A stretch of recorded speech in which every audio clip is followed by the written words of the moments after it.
So hello everyone, कैसे हैं आप सभी लोग। आज का जो ये वीडियो है ये मैं शूट कर रहा हूँ ऑन 1 जून, यानी कि just 1 day before your CEE 2024 examination.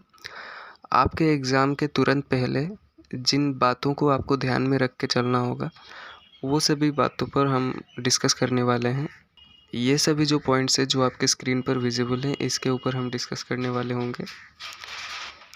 First of all मैं अपोलोजाइज़ करना चाहूँगा क्योंकि मैंने प्रॉमिस किया था कि CEE मैथमेटिक्स की PY की सीरीज़ कंप्लीट करूँगा, बट मेरे फिंगर में यानी कि मेरे राइट हैंड के रिंग फिंगर में नेल के साइड में एक ट्यूमर हो गया था, जिस ट्यूमर के वजह से I was unable to hold even the pain, जिसके वजह से लेक्चर सीरीज़ कंप्लीट नहीं हो पाई। हालांकि CEE 2022 ऑफ मैथमेटिक्स सेक्शन उसमें मैक्सिमम क्वेश्चंस जो है वो मैंने सॉल्व करके दिखा दिया था, और सीरीज़ कंप्लीट ना करने पाने के लिए मैं आप सभी से माफ़ी चाहूँगा। तो चलते हैं हमारे वीडियो के तरफ। पहला पॉइंट जो है exam pattern and cut off. तो आप सभी को तो मालूम ही होगा, फिर भी हम एक बार डिस्कस कर लेते हैं। आपका जो CEE का एग्ज़ाम होगा उसमें 3 सेगमेंट्स होंगे, फिजिक्स, केमिस्ट्री एंड मैथमेटिक्स, और each section will contain 40 questions, यानी कि मैथ्स में 40 क्वेश्चंस होंगे, फिजिक्स में 40 एंड सिमिलरली केमिस्ट्री में होंगे 40 questions, and each question will contain 4 marks, यानी कि 40 40 40 यानी कि टोटल हो गए 120 questions in the single sitting of your CEE paper. और since each question contains 4 marks तो टोटल मार्क्स हो गए आपके 480 मार्क्स। और प्रीवियस ईयर ट्रेंड्स को अगर हम ध्यान में रखें तो अगर आपको सिंपली एक सीट चाहिए in any engineering college, in any state engineering college of Assam, जो कि आपके स्क्रीन पर विजिबल हैं, AEC, JEC, gist, GEC, BBEC, BVEC and DEC, कोई भी अगर आपको सीट चाहिए और अगर आप जनरल को बिलोंग करते हैं तो आपको जो है minimum to minimum around 18 to 20 questions सभी के सभी सेक्शंस को मिला के आपको कंपलसरी करनी ही होंगी अगर आप जनरल को बिलोंग करते हैं। यानी कि अगर मैं 20 क्वेश्चंस मान के चलूँ तो आपको मिनिमम 80 स्कोर करना ही पड़ेगा अगर आप जनरल को बिलोंग करते हैं। अगर आपको मिनिमम एक सीट चाहिए, अगर आपको ब्रांच या कॉलेज मैटर नहीं करता है, मिनिमम एक सीट आपको चाहिए, तो आप जनरल कैटेगरी के मिनिमम कट ऑफ आप मान सकते हैं 80, जो कि अप्रोक्सीमेटेड है। वहीं कैटेगरी वाइज यानी कि कास्ट वाइज इनमें डिफरेंसेस देखने को मिलेंगी। आप OBC के लिए -20 कर सकते हैं, एंड इवेंचुअली SC और ST के लिए -20 फर्दर आप करके एस्टिमेट लगा सकते। नाउ अगर आप टारगेट करते हैं बिलो 1000 रैंक इन CEE, तो आपको ओवरऑल आफ्टर कंपेंसेशन यानी कि नेगेटिव मार्किंग वगैरह को असाइड करके ओवरऑल अगर आप 39 to 40 क्वेश्चंस करेक्ट करके आते हैं, यानी कि 150 to 160 मार्क्स अगर आप लेके आ जाते हैं, तो then you would definitely get a rank around 1000 से प्लस माइनस थोड़ा ऊपर या थोड़ा नीचे हो सकता है। और ये जो मैं एस्टिमेशन बता रहा हूँ ये मैं बता रहा हूँ आफ्टर डिसाइडिंग दैट और आफ्टर गेसिंग दैट जो पेपर होगा 2024 में वो बिटवीन मॉडरेट टू डिफ़िकल्ट होने वाला है डेफिनेटली, क्योंकि प्रीवियस ईयर ट्रेंड्स को अगर हम ध्यान में देखें तो क्वेश्चन जो है वो मॉडरेट के अराउंड रिवॉल्व करता है, और JEE के क्वेश्चन लेवल के सिमिलर ही आपको क्वेश्चंस देखने को मिलती हैं, specifically the mathematics and physics section. इसके बाद जो है आपको कम्प्लीटली अपने टारगेट को ध्यान में रख के आपका पेपर अटेम्प्ट करना होगा आपको, क्योंकि सभी स्टूडेंट्स के डिज़ायर्ड कॉलेजेस और डिज़ायर्ड ब्रांचेस अलग अलग होते हैं। तो आप अपने डिज़ायर्ड कॉलेज और डिज़ायर्ड ब्रांच के अकॉर्डिंग आप अपना मिनिमम स्कोर डिसाइड कर लें। जैसे कि मैंने अपने टाइम में किया था, मैंने मिनिमम ये फिक्स कर लिया था कि ईच सेगमेंट यानी कि फिजिक्स, केमिस्ट्री, मैथमेटिक्स में मैं separately 10 10 and 10 questions surely attempt करके आने वाला हूँ। और ये जो है ये तो आप एस्टिमेशन लगा सकते हैं बिफोर द एग्ज़ाम, बट जब आप एग्जामिनेशन सेंटर में जाएंगे तब एक्चुअली आपको समझ में आएगा कि कितने नंबर ऑफ़ क्वेश्चंस जो है आप अटेम्प्ट करेंगे तो कितने चांसेस हैं कि आपका एक सेफ रैंक आ सके CEE 2024 में। जो पेपर अटेम्प्टिंग स्ट्रेटेजी है वो हम थोड़े लेटर पार्ट में देखते हैं ऑफ दिस वीडियो। पहले हम इंस्ट्रक्शंस को जान लें, इंस्ट्रक्शंस फॉर द एग्ज़ाम। तो यहाँ पर मैं वो सभी इंस्ट्रक्शंस नहीं देने वाला जो कि आपको एग्ज़ाम में ध्यान में रखनी होगी, वो आपको इन्विजिलेटर बता देंगे और बाकी आप अपने एडमिट कार्ड में पढ़कर समझ सकते हैं जो जो चीज़ों को आपको ध्यान में रखना होगा व्हाइल गिविंग द एग्जामिनेशन। तो कुछ एक्स्ट्रा चीज़ें जो है यहाँ पर मैं आपको बताना चाहता हूँ कि सबसे पहली बात तो आपको रिपोर्टिंग टाइम के पहले आपके सेंटर पर पहुँचना होगा। पहले तो आप अपनी लोकेशन अच्छे से चेक कर लें कि आपका सेंटर कहाँ पे पड़ा है, कितने डिस्टेंस पे है और जाने के समय ट्रैफिक कितना होता है। और मैक्सिमम स्टूडेंट्स जो है वो Guwahati as a centre choose करते हैं। तो आपको रिपोर्टिंग टाइम से पहले का टारगेट लेके चलना होगा क्योंकि गुवाहाटी में आपको तो मालूम ही है कि कितना ट्रैफिक होता है। मेरे टाइम पे भी कुछ प्रॉब्लम हो गया था। आप ट्राई करें कि अगर आप जस्ट बिफोर द एग्ज़ाम यानी कि आपका सुबह 11 बजे अगर एग्ज़ाम है और 9 बजे रिपोर्टिंग आपकी टाइम है, तो अगर आप सुबह-सुबह पहुंच जाते हैं on Guwahati railway station, then try to book a Rapido क्योंकि आप बस, वैन्स ये सब की चीज़ों में अगर आप पड़ गए, तो मोस्ट प्रोबेबली आप डिले कर जाएंगे in giving your examination. In addition to it आपको अपना एडमिट कार्ड, आइडेंटिटी प्रूफ और पासपोर्ट साइज़ फ़ोटोग्राफ अगर रिक्वायर्ड है आप पढ़ लें अपने एडमिट कार्ड में। मुझे तो याद नहीं है क्योंकि बहुत दिन हो गए CEE एग्ज़ाम दिए हुए मुझे।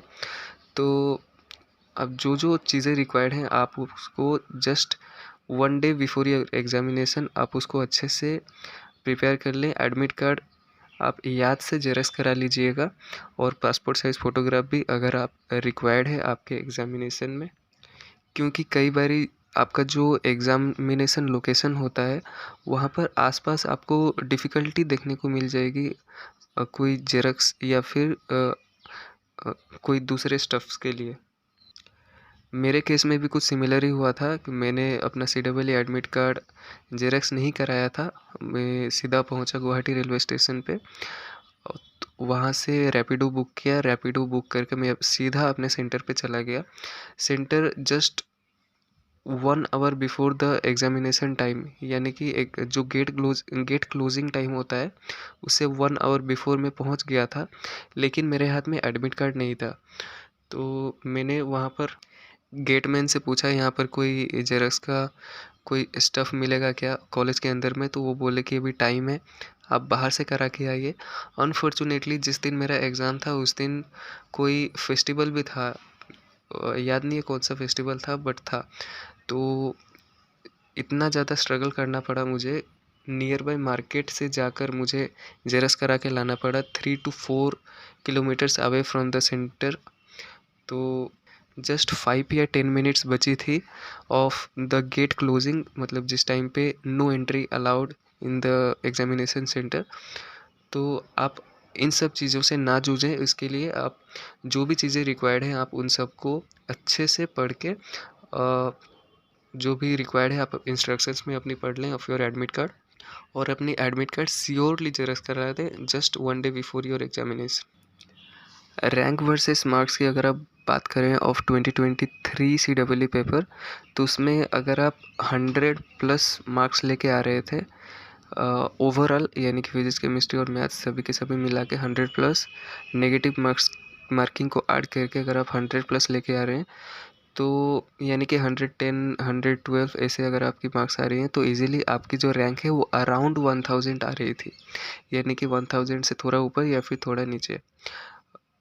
और यहाँ पे जो है 2023 का पेपर मॉडरेट पेपर हम मान सकते हैं, ना ही इजी था ना ही डिफ़िकल्ट था, तो उससे भी आप एस्टिमेशन लगा सकते हैं। बात करें एंजाइटी की तो बहुत सारे स्टूडेंट्स नंबर ऑफ़ सीट्स को लेके बहुत ज़्यादा परेशान होते हैं कि सीट्स तो इतनी हैं मगर अगर हमारी रैंक 2000 के ऊपर आ गई, 3000 के ऊपर आ गई तब क्या होगा। तो आपको टेंशन लेने की इतनी ज़रूरत नहीं है क्योंकि अगर आपकी रैंक 3000 के अराउंड भी आती है तो भी आपको सीट मिल जाती है, क्योंकि सभी स्टूडेंट्स तो काउंसलिंग में बैठते ही नहीं हैं, और जो बैठते हैं काउंसलिंग में वो एडमिशन ये लिस्ट में उनके नाम आने के बाद भी वो एडमिशन नहीं कराते, और बाकी स्टूडेंट्स जो है कई अदर लाइंस में भी चले जाते हैं। और आपके JEE के परसेंटाइल से भी आपको डिमोटिवेट नहीं होना है। आपकी 70 परसेंटाइल हो, 80 परसेंटाइल हो, कितनी भी हो, आप CEE में ट्राई करें अपना बेस्ट देने के लिए and make the best out of it, और ट्राई करें to score maximum of the CEE 2024 paper. और नेगेटिव मार्किंग से आपको बचना होगा, क्योंकि ज़्यादा क्वेश्चंस अटेम्प्ट करने के चक्कर में नेगेटिव मार्किंग ज़्यादा डोमिनेट कर जाता है, इससे आपका ओवरऑल स्कोर जो है वो कम हो जाता है। तो आप मिनिमम अटेम्प्ट करें, लेकिन जो अटेम्प्ट करें उसको फुल एक्यूरेसी के साथ अटेम्प्ट करें। बात करें पेपर अटेम्प्टिंग स्ट्रेटेजी को, तो आप इसको 3 बाइफोर्केशंस में डिवाइड कर सकते हैं। फर्स्ट, आप पहले तो आपको डिसाइड करना होगा कि आप कौन से सेक्शन से आप प्रोसीड करना चाहते हैं। यूजुअली स्टूडेंट्स जो है केमिस्ट्री या फिर फिजिक्स से अपने इंटरेस्ट के अकॉर्डिंग प्रोसीड करते हैं। आप अपना देख लीजिए, जो भी सब्जेक्ट जो आप कंफर्टेबल हैं उससे आप स्टार्ट कर सकते हैं। फर्स्ट राउंड में जो है आपको simply, suppose you are starting with mathematics, तो मैथमेटिक्स से आप रैपिडली जो है आप 1 2 3 4 सपोज आप देखते चले जाएं, और इन क्वेश्चंस में जो है जो सबसे इजी आपको लग रही हैं उनको आप अल्टीमेटली उसी टाइम पे सॉल्व करें और mark in your OMR sheet. उसके बाद जो है इन एडिशन टू इट जो भी मॉडरेट लेवल के सवाल हैं या फिर जो आप सॉल्व कर सकते हैं, लेकिन उसमें ज़्यादा टाइम लगने वाला है या फिर आपको थोड़ी बहुत डाउट है, तो आप उसको सिंपली बाय डॉट और a simple mark in your question paper आप उसको मार्क कर सकते हैं एंड मूव फॉरवर्ड। जो भी इजी क्वेश्चंस है उनको आप ढूंढें, और जो मॉडरेट या फिर थोड़े डाउट्स वाले क्वेश्चंस हैं या फिर लेंदी क्वेश्चंस हैं उनको आप मार्क करके आगे बढ़ते जाएं। इस तरह से जो है आपने अगर मैथमेटिक्स में प्रोसीड किया था तो इवेंचुअली नेक्स्ट फिजिक्स केमिस्ट्री जो भी आपके इंटरेस्ट के अकॉर्डिंग पहले आता है आप उसमें प्रोसीड करें। फर्स्ट राउंड में आपको इजी क्वेश्चंस करनी होगी। सेकंड राउंड में जो क्वेश्चंस आपने मार्क किया था, जो कि आपको आता था बट थोड़ा बहुत डाउट था, उनको आप सॉल्व करें, और ध्यान में रखना है कि आप फुल एक्यूरेसी के साथ सॉल्व करें, और इजी क्वेश्चंस में ओवर कॉन्फिडेंट बिल्कुल भी नहीं होना है। तो सेकेंड राउंड में जो क्वेश्चंस आपने मार्क किया था उसको सॉल्व करें। थर्ड राउंड में जो है जो क्वेश्चन छूट गई हैं आप उनको फिर से ट्राई करें कि आप उनको सॉल्व कर ले जाएं। और यहाँ पर आपका जो बेस मिनिमम मार्क्स जो आपने फिक्स किया था, यानी कि जो आपने टारगेट फिक्स किया था, उसके अकॉर्डिंग आप फ्लक्चुएशन कर सकते हैं इफ़ रिक्वायर्ड। यानी कि अगर आपका टारगेट 100 मार्क्स था मगर आपने 60 या 70 ही अटेम्प्ट किया है, तो उसके बाद जो है जो क्वेश्चंस बची हैं आप उसमें आपने कुछ सॉल्व किया मगर आपका जो आंसर है वो सिमिलर या फिर एक्यूरेटली जो ऑप्शंस के साथ मैच नहीं करता है मगर सिमिलर है विथ सर्टन ऑप्शंस, तो आप उनको टिक कर सकते हैं। It is applicable only when आपका जो बेस मिनिमम टारगेट है वो अचीव नहीं हुआ है। अगर आपका अचीव हो चुका है तो आप अगर ये करते हैं आपका नेगेटिव मार्किंग होने की चांसेस भी बढ़ जाती हैं। तो इससे आपको बचना होगा, आपको कम्प्लीटली फुल एक्यूरेसी के साथ सॉल्व करना होगा अगर आपका बेस मिनिमम टारगेट अचीव हो चुका है। आई होप आपको समझ में आया होगा। तो यही थे जो पॉइंट्स मैं आपको शेयर करना चाहता था, और माय पर्सनल एक्सपीरियंस ये तो मैंने इन पॉइंट्स के बीच में ही आपको बता दिया। So take care of your health and have a good sleep this night. आज की रात आपको एक अच्छी नींद लेनी है, एक सुकून की नींद लेनी है, ताकि आप नेक्स्ट डे एग्ज़ाम में अपना बेस्ट दे पाएँ। और आप ट्राई कीजिएगा कि नेगेटिव मार्किंग से बचें एंड फुल एक्यूरेसी के साथ आप क्वेश्चंस को अटेम्प्ट करें।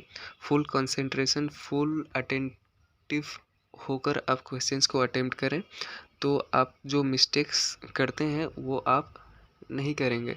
और आप टाइम का भी इसमें ध्यान में रखिएगा, टाइम के अकॉर्डिंग आप अपने क्वेश्चंस अटेम्प्टिंग जो बाइफरकेशन आपने किया था, यानी कि आपने जो टाइम डिवाइड किया था कि इतना टाइम आप फिजिक्स को देंगे, इतना टाइम केमिस्ट्री को देंगे, आप उसको अपने अकॉर्डिंग आप मैनेज कीजिएगा। जिस सब्जेक्ट में आप ज़्यादा मतलब अच्छे हैं और जिसमें आपका कॉन्फिडेंस उतना ज़्यादा नहीं है, आप उसके अकॉर्डिंग टाइम को बाइफरकेट कर सकते हैं।